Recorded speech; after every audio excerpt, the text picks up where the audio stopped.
divine might and intimacy.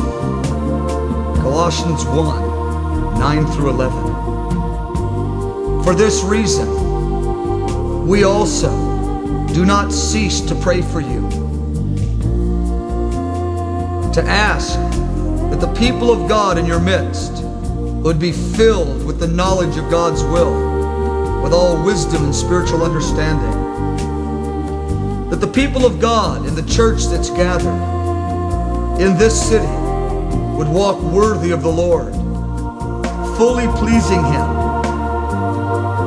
being fruitful in every good work, increasing in the intimate knowledge of God,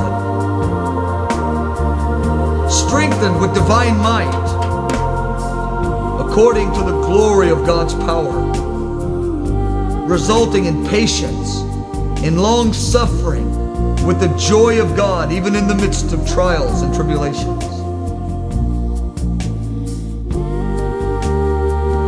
Oh, we thank you for this prayer, oh God.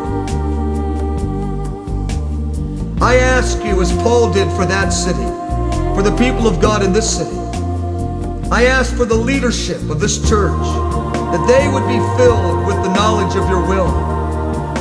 They would understand your heart and the strategies of outreach.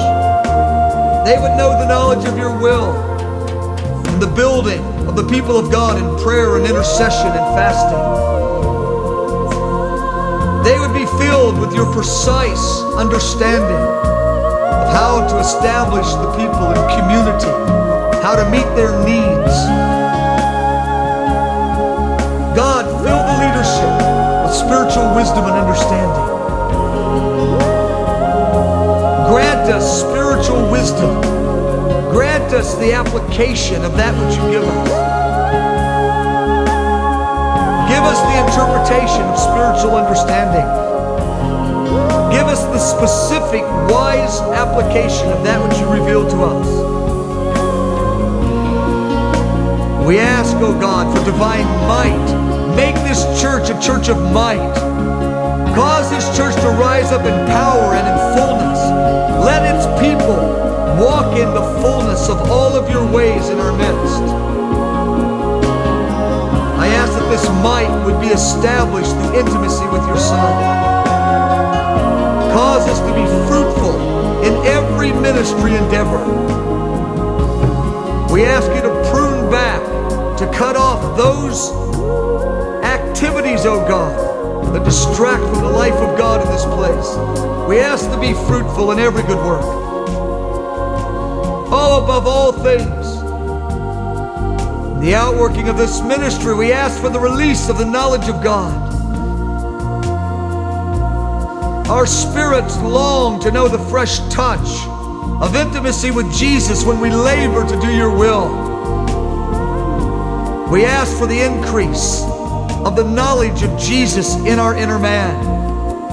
Father, I ask that you would protect this ministry from burnout, but rather we would find Jesus in the outworking of the ministries.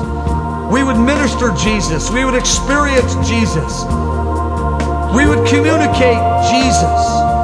Release the knowledge of Jesus with might, strengthening the ministries that are established in the will of God with wisdom and understanding. We ask for an abundance of fruit. We ask that we would be strengthened with patience and long suffering. Crown this church with joy as we labor in love to bring the will of God to fruition in our midst. That our hearts would be romanced. That our hearts would be strengthened. Our hearts would be made glad in the knowledge of your Son.